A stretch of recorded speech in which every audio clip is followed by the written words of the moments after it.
Sinaloa, tierra de leyendas del narcotráfico, ahora se enfrenta a su peor pesadilla: una guerra civil interna entre los Chapitos y la Malliza. ¿Quién lo hubiera imaginado? El imperio que alguna vez gobernó el tráfico de drogas con mano de hierro, ahora está dividido y enfrentado a sangre y fuego por el control de su propio territorio. Desde el 9 de septiembre, este enfrentamiento ha convertido a Sinaloa en un campo de batalla, donde el número de muertos no es solo una estadística, es un recordatorio diario de que nadie está a salvo. Más de 500 homicidios dolosos, cientos de desaparecidos y una lista interminable de detenidos son el saldo de esta lucha por el poder. Y por si fuera poco, solo en 2 días de estos 100 se ha reportado saldo blanco. ¡Qué suerte!, ¿no? Mientras tanto, el gobierno asegura que tiene la situación bajo control, gracias a la presencia de Omar García Harfuch y la movilización masiva de la Sedena. Decomisos millonarios de fentanilo, operaciones en todo el estado y detenciones de supuestos líderes criminales son presentados como logros significativos. Pero la realidad en Sinaloa cuenta una historia diferente: carreteras bloqueadas, familias desplazadas y escuelas cerradas en ciudades que alguna vez fueron centros de prosperidad. Por un lado, tenemos a los Chapitos, hijos del mítico Joaquín El Chapo Guzmán, conocidos por su crueldad y tácticas extremas. Del otro lado, la Malliza, con una estructura más tradicional y disciplinada, liderada por El Mallito Flaco. Ambos bandos afirman estar ganando, porque claro, reconocer una derrota nunca ha sido parte del manual del narcotráfico. En este especial de Narc Web Español, analizaremos quién está verdaderamente ganando esta guerra, qué tan debilitadas están ambas facciones y hasta qué punto la intervención militar ha logrado frenar esta ola de violencia. ¿Estamos presenciando el colapso de un imperio criminal o simplemente el nacimiento de un nuevo capítulo aún más sangriento? Abróchense los cinturones, porque la verdad es más brutal de lo que imaginas. Todo comenzó el 9 de septiembre de 2024, como una fecha cualquiera en Sinaloa, hasta que dejó de serlo. Los disparos rompieron la calma aparente y la guerra que todos sabían que llegaría finalmente estalló. 2 facciones del mismo imperio criminal, los Chapitos y la Malliza, decidieron que era hora de resolver sus diferencias como siempre lo han hecho, con fuego cruzado, secuestros y homicidios. Esta no es una guerra improvisada. La violencia había estado hirviendo a fuego lento desde la entrega de Ismael El Mayo, Zambada, a las autoridades estadounidenses. Sin su legendario liderazgo, su bando quedó debilitado y vulnerable. Los Chapitos, siempre ambiciosos y agresivos, vieron una oportunidad para reclamar más territorio y expandir su imperio. ¿Negociar? Eso es para políticos y empresas legales. Las primeras semanas fueron un festival de violencia digno de una película de acción. Tiroteos en plena luz del día, emboscadas, carreteras cerradas y vehículos incendiados. Culiacán, Navolato, Mazatlán y El Dorado se convirtieron en zonas de guerra. Enfrentamientos tan intensos que incluso algunos lugareños comenzaron a decir que preferían quedarse en casa, como si eso fuera una opción segura. Mientras los enfrentamientos se multiplicaban, los gobiernos estatal y federal aseguraban que todo estaba bajo control. Claro, si por control se refieren a decenas de patrullajes, sobrevuelos militares y conferencias de prensa con promesas vacías. La única constante eran las sirenas de las ambulancias y los disparos lejanos que parecían nunca detenerse. Desde el primer día, ambos bandos se lanzaron al combate con todo lo que tenían. Los Chapitos mostraron su lado más salvaje, movilizando a sus ejércitos de sicarios conocidos por su brutalidad. La Malliza, aunque más organizada, no se quedó atrás y rápidamente tomó posiciones estratégicas en zonas clave como Mazatlán y Cozalá. Por supuesto, en una guerra como esta, la verdad es la primera víctima. Las redes sociales se inundaron de audios, videos y mensajes contradictorios. Un día, se decía que los Chapitos habían recuperado Culiacán. Al siguiente, que la Malliza ya controlaba gran parte de la región sur. La realidad es que cada victoria parecía más simbólica que efectiva, y cada batalla ganada traía consigo un rastro de sangre y destrucción. Lo que comenzó como un conflicto interno se transformó rápidamente en una guerra abierta que nadie parece estar ganando, excepto la industria funeraria local. Los habitantes de Sinaloa se acostumbraron a ver retenes militares y vehículos blindados como parte del paisaje cotidiano. La guerra apenas comenzaba y ya se había cobrado cientos de vidas. Bienvenidos al nuevo capítulo de la historia del narcotráfico mexicano. Crudo, sangriento y aún sin final a la vista.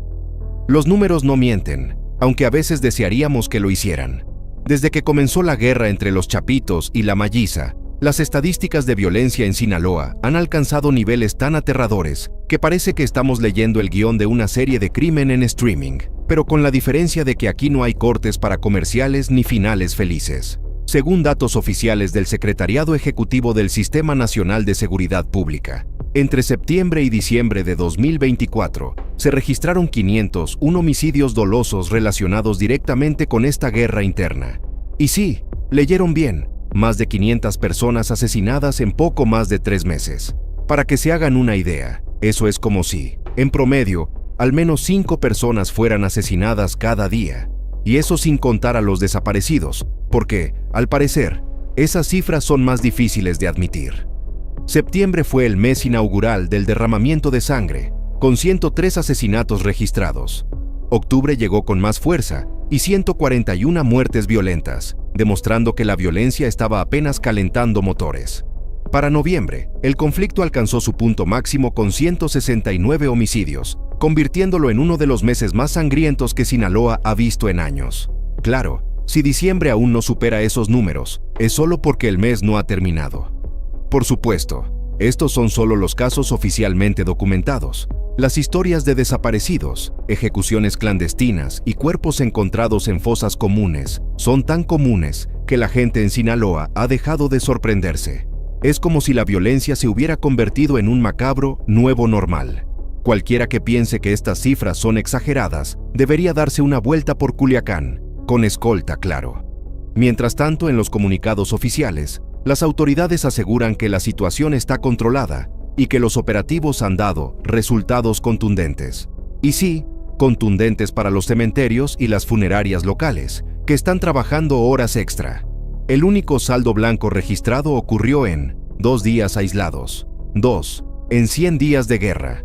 ¿Una coincidencia o un error de cálculo? Mejor no preguntar. La magnitud de estas cifras es tan brutal que hasta los analistas más experimentados se preguntan cuánto tiempo puede sostenerse esta guerra sin consumir por completo a Sinaloa. Porque aquí no se trata solo de números. Cada víctima representa una historia truncada, una familia devastada y una ciudad que sigue sangrando mientras los líderes criminales juegan su macabro juego de poder, como si de un tablero de ajedrez se tratara, pero con vidas reales. Cuando se habla de la guerra interna entre los Chapitos y la Malliza, hay una pregunta que todos se hacen, aunque pocos quieren responder. ¿Quién tiene el ejército más poderoso? Porque sí, aquí no estamos hablando de simples pandillas. Estamos hablando de ejércitos privados con poder de fuego que pondría nerviosa a cualquier fuerza militar convencional. Comencemos con los Chapitos, los herederos directos del imperio de Joaquín El Chapo Guzmán. Su reputación está cimentada en la violencia extrema, el uso de jóvenes sicarios y la aplicación de tácticas dignas de un manual de guerrilla urbana. Su fuerza especial es un ejército de sicarios tan fanáticos que incluso los líderes rivales los llaman el ejército de locos. Sin embargo, la fuerza de los Chapitos no se basa solo en su agresividad. Se han adaptado rápidamente a la tecnología moderna, drones cargados con explosivos, vigilancia satelital y comunicaciones encriptadas.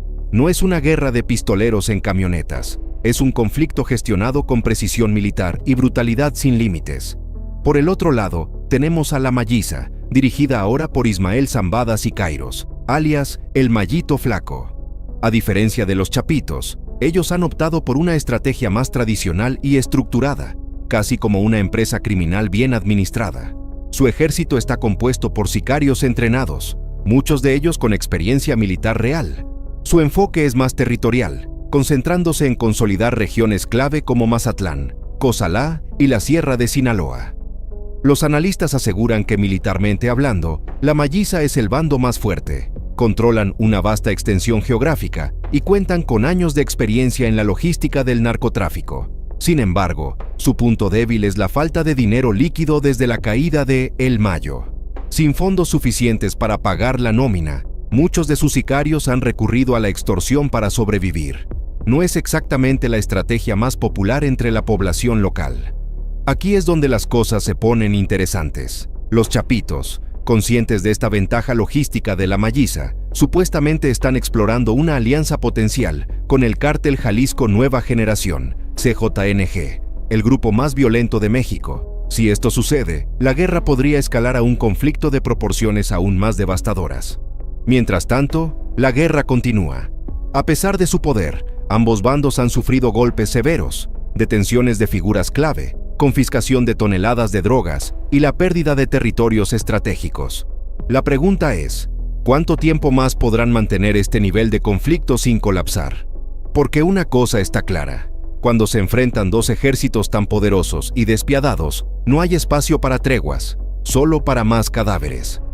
Al final, determinar quién tiene el ejército más poderoso es un ejercicio peligroso de especulación. Lo único seguro es que los verdaderos perdedores son los habitantes de Sinaloa, atrapados en medio de una guerra que no eligieron y que parece no tener fin. Para ellos, la victoria de un bando u otro no significa paz, solo un cambio de tiranos. Si hay algo que el gobierno mexicano sabe hacer muy bien, es montar operativos espectaculares, o al menos hacer que parezcan así en los comunicados de prensa. Durante los 100 días de guerra civil en Sinaloa, la Sedena, la Guardia Nacional y la SSPC han llevado a cabo una serie de operativos que, según las autoridades, han golpeado con fuerza a ambas facciones del cártel de Sinaloa, aunque curiosamente, la guerra sigue con más fuerza que nunca. Entre los detenidos más destacados está Julio César el Spider, un operador de alto rango vinculado a los Chapitos, arrestado en diciembre. Su captura fue anunciada con bombos y platillos, como si con él se terminara el narcotráfico en Sinaloa. Spoiler, no fue así. Otro golpe clave fue la captura de Horacio Félix Loaiza, el H, y su hermano Omar Félix Loaiza, el Pelón, también asociados con los Chapitos. Según informes, ambos coordinaban operaciones de tráfico de drogas y supervisaban las rutas hacia Estados Unidos. Con su detención, se esperaba que la logística de los Chapitos se viera afectada, pero al parecer, tenían más operadores en la banca que un equipo de fútbol profesional. El 3 de diciembre, la Sedena anunció su mayor decomiso de fentanilo en la historia, más de 1 tonelada del opioide asegurada en Guasave y Ajome, presuntamente vinculada a Fausto Isidro Mesa Flores, alias El Chapo Isidro, líder del cártel de Guasave y supuesto aliado de los Chapitos. El decomiso representó una pérdida económica de 8.132 millones de pesos. Pero ni eso fue suficiente para detener la producción. Unos días después, los laboratorios clandestinos estaban nuevamente operando, como si nada hubiera pasado. Por si fuera poco, también fueron arrestados Paul Alexander N. y Carla Alejandra N., identificados como proveedores de armas y drogas para los Chapitos. Sin embargo, su relación con el grupo era tan pública que su captura parecía más un trámite burocrático que una operación sorpresa. Y no podemos olvidar a Crescencio N., un operador buscado por el FBI desde 2021, detenido mientras transportaba una bolsa llena de pastillas de fentanilo en Culiacán. Claro, él se identificó como obrero de construcción. ¿Quién sabe? Tal vez pensó que estaba llevando material de trabajo. A pesar de estas detenciones, la guerra no muestra signos de detenerse.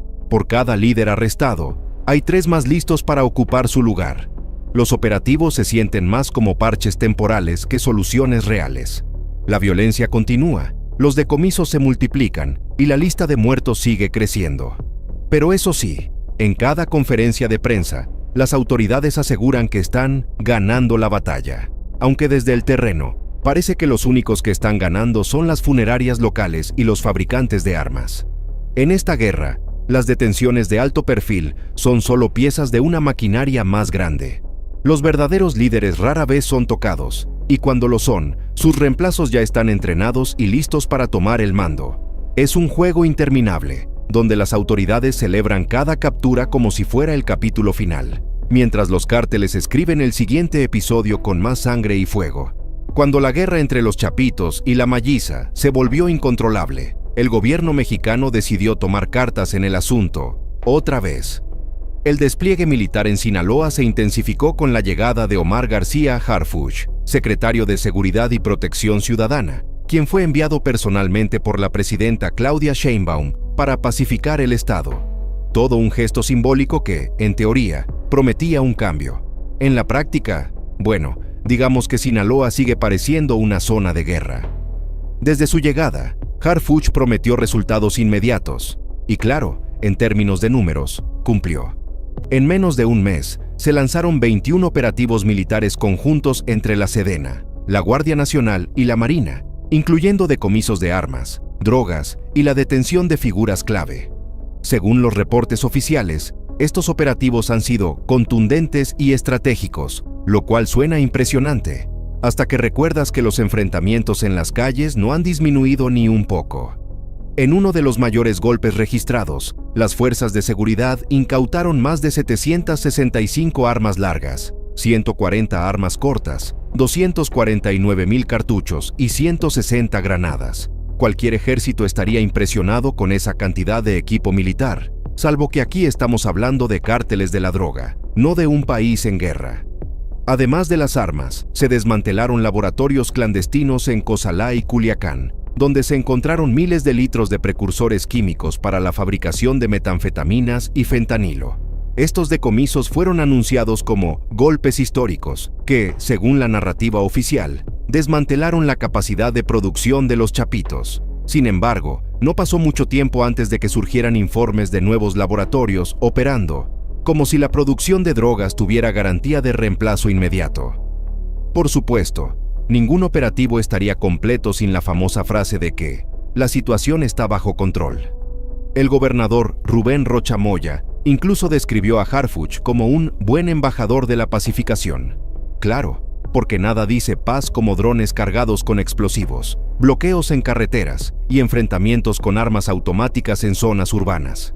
El propio Harfuch admitió que no hay un plazo definido para alcanzar la paz en Sinaloa, un reconocimiento sincero que, al menos, parece más realista que las usuales promesas de restaurar la seguridad. Mientras tanto, el ejército sigue patrullando las calles y los retenes militares se han vuelto parte del paisaje cotidiano. Las autoridades aseguran que están avanzando, pero en Sinaloa, los únicos que realmente avanzan son los convoyes armados de ambos bandos, listos para su próximo enfrentamiento. En una guerra tan compleja como la que se libra en Sinaloa, definir a un ganador es como intentar contar gotas de lluvia en medio de un huracán, complicado y, probablemente, inútil. Sin embargo, eso no ha impedido que analistas, periodistas y hasta los propios cárteles reclamen victorias en esta batalla interminable. Según algunos expertos como José Luis Montenegro, autor de Los Chapitos, radiografía criminal de los herederos del cártel de Sinaloa, los chapitos llevan ventaja en ciertas zonas estratégicas de Sinaloa.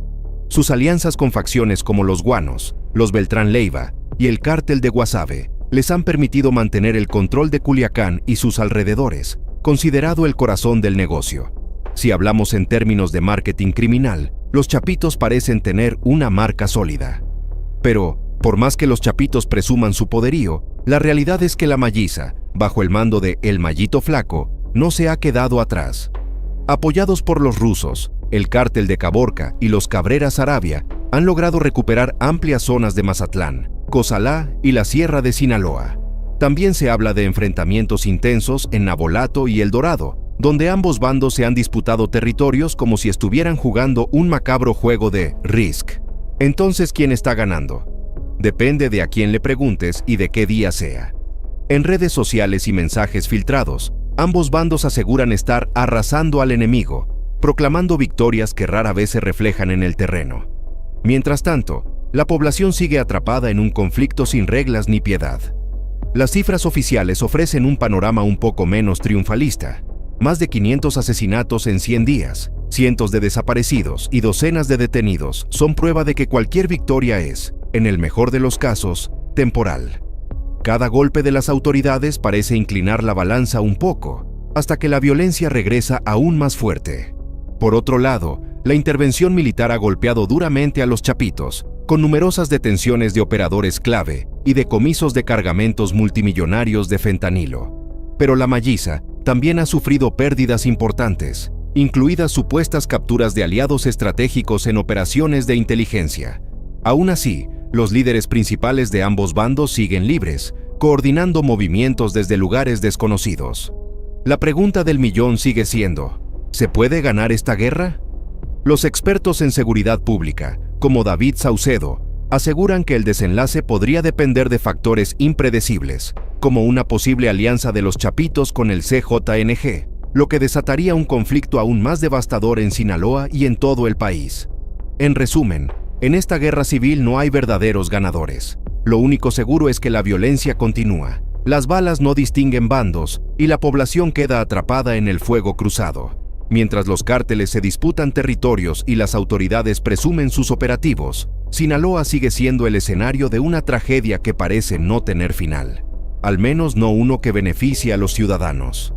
Si alguien esperaba un final claro para esta guerra, lamentamos decepcionarlos. La realidad es que el conflicto entre los Chapitos y la Malliza está lejos de terminar, y cada día parece más un mal capítulo repetido de una serie de narcos interminable, donde la violencia es el único guión constante y las sorpresas siempre vienen con balas incluidas. Los operativos militares continúan, las Fuerzas Armadas no han disminuido su presencia y los decomisos parecen no tener fin. Sin embargo, lo que realmente importa para los habitantes de Sinaloa sigue siendo lo mismo: seguridad y estabilidad. Lamentablemente, esas dos palabras parecen estar ausentes en cualquier estrategia gubernamental, más allá de las conferencias de prensa cargadas de promesas vagas y estadísticas maquilladas. Mientras tanto, los cárteles hacen lo que mejor saben hacer: adaptarse, reorganizarse y seguir adelante. La Malliza, a pesar de sus pérdidas, mantiene su dominio en áreas clave de la sierra y sigue resistiendo con fuerza militar organizada. Los Chapitos, por su parte, continúan lanzando ofensivas brutales para retomar territorios perdidos, porque aceptar una derrota nunca ha sido parte de su estrategia. En este punto, el único resultado seguro es que la guerra continuará, porque el negocio nunca se detiene. La economía del narcotráfico es una máquina bien engrasada que no depende de un solo líder, ni de una sola facción. Cada decomiso es reemplazado por un nuevo cargamento. Cada jefe capturado es sustituido por otro más joven, más violento y probablemente más ambicioso. Entonces, ¿qué sigue para Sinaloa? Más patrullajes militares, más enfrentamientos, más discursos optimistas desde los despachos gubernamentales y, lamentablemente, más vidas inocentes perdidas en un conflicto que se libra lejos de las mesas de negociación y cerca de las trincheras del crimen organizado. Desde NarcWeb Español, seguiremos informando sobre esta guerra interminable, porque lo que está pasando en Sinaloa es más que una lucha por territorios. Es una batalla que define el futuro del crimen organizado en México. Y aunque para muchos parezca solo otra historia de narcos más, aquí las víctimas son reales, las balas son reales, y el miedo nunca deja de ser parte del paisaje. Suscríbete, activa la campana de notificaciones y comparte este video, porque entender lo que sucede es el primer paso para no ser cómplice del silencio.